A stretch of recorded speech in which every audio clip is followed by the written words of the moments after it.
Hello everyone and welcome to Sachin Warrior Gets Lost. This is a podcast where I go on some very pointless pursuits. I talk a bit, I sit down and discuss things with other people and generally try and make sense of this big wide world that we are all in. And I get lost. Story of my life. Alright, so we are on episode 2. I put out the first episode about a month back without really having any sort of idea on how to go about it. But I thought it's a very interesting medium and I could put out content which I normally can't on other social media. So that was the whole idea behind starting a podcast. I actually had zero expectations when I put out the first episode. I thought barely 20 people would listen to it.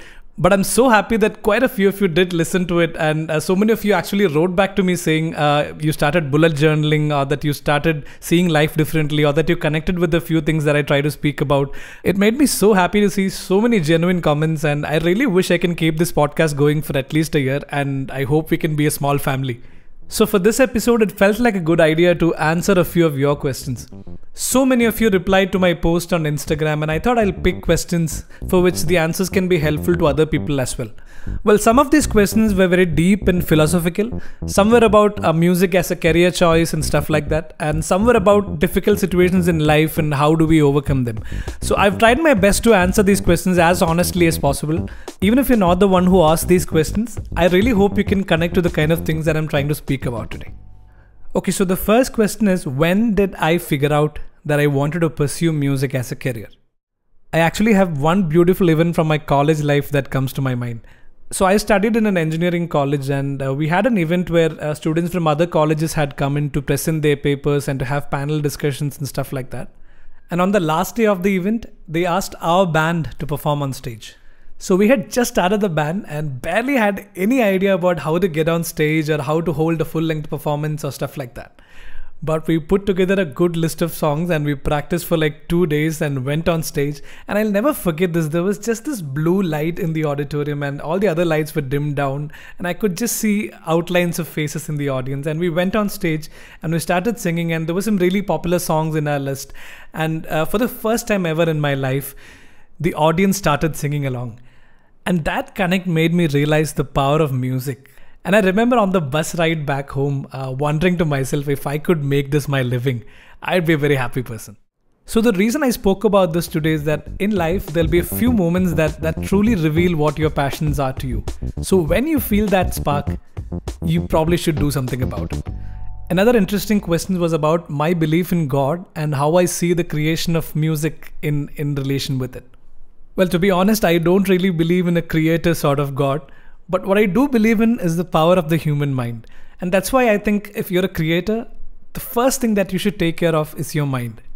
Because everything starts from your mind. Your insecurities, your passions, your motivation, your sadness, everything begins from your mind. So basically you can work all you want on your talent or your marketing or your networking and stuff like that. But if your mind is not a calm place, I don't think you'll be able to create good art. Because good art, I think, always comes from a very still sort of mind. It's almost as if in that moment of creation, you actually had nothing to do with it. You were just sitting there, you were the medium, and signals were just sent to you. Of course, after that moment of clarity, after you've captured what the basic idea is all about, you can always use what you know, your theory and your practices. You can use all that to go back and work on it. But I think that moment of creation, that singular moment of clarity, I think that's very important in creating beautiful art. So always keep your mind healthy and ask yourself deep questions, get to know yourself better, because if your mind is under your control, I think you can do great things. Just as an example for this, I saw an interview of Mr. A.R. Rahman recently where he spoke about his process, and he said after he watches a film that he's taken up to score the music for, he keeps the next 1 or 2 hours free from any appointments. What he does in that time is he sits down and records all the musical reactions to the film he just watched. Because he knows that's the most genuine reaction he'll get for the film out of himself. Even one unwanted conversation with another person in that moment of clarity might completely snap you out of it. And he's figured that out. And I think this is a very important lesson as well. You can have all the talent and all the equipment in the world, but if you don't know yourself and your mind in a deep way, good creation rarely happens. You can use any tool that helps you get to that space of mind. It could be a prayer, it could be meditation, it could be fasting, it could be journaling, or maybe even something as simple as making a list of things that you have to do. Whatever helps your mind be clear, it'll help you become a better creator. Now, the next question is very interesting. Do you think that music is universal? And what do you think alien music would sound like? Well, I think yes, it is universal, because above all the divisions that we've made of music based on cultures, genres, or even difficulty, I think there's one common thread that ties it all, because it's born out of our desire to create things. I mean, we human beings, we just love making things, and art is just one of the amazing things that we've managed to build. And I think that way there's a lot of universality to it. But as soon as you bring in aliens into the whole equation, I think it becomes a completely different discussion. Because if you look at it, all of the music and all of the art on earth is defined and even limited by the senses that we are able to physically perceive.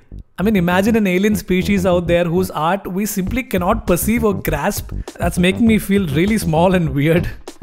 Another question I got is there a better way to live life than being super anxious about it? Now, this question is from someone who describes themselves as a confused 21-year-old. Well, all I want to tell you and other people who are going through such confusions and anxieties in life is that I've been there myself. It's a very normal part of life to be confused. Just understand that being confused can be used positively.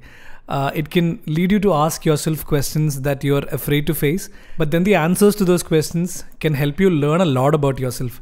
Now, there's a lot of time ahead of you, and just trust that things are waiting to fall in place for you. I think even open conversations will help you find friends you can talk to for a long time, or maybe even parents and family. A good perspective from another person might completely open up your mind. Maybe even creating things just for the joy of it might get you out of the state.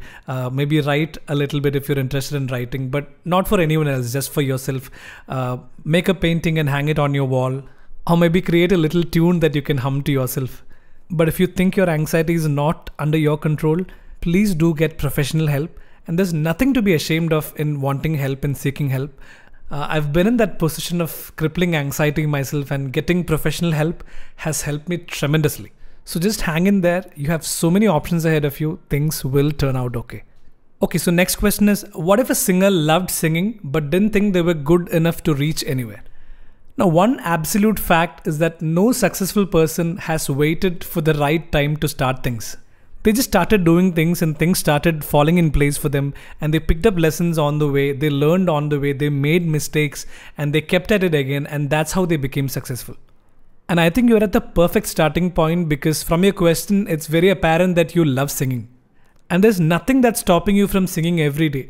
Make a recording of your singing, put it out on social media, let people react to it, it's fine. Take positive comments from it, take negative comments from it, and make use of it the next time. Because if you become a professional singer in future, that's what you'll be doing. You'll be singing every day just for the joy of it. The only thing that'll change is that people will want to pay you for it. So whatever your passion is, just start doing things and just start making things and put it out there in the world, and make sure that is your process and that's where you get your joy from. So just be happy about whatever your passion is and use that happiness to create more things. So yes, that's it. And I had a lot of fun answering your questions. I hope you found it helpful on some level. I'd love to hear your thoughts on this. You can reach me on all social media platforms or email me on podcast@sachinwarrior.com or hello@sachinwarrior.com. And my website is sachinwarrior.com. That is SACHINWARRIER.com.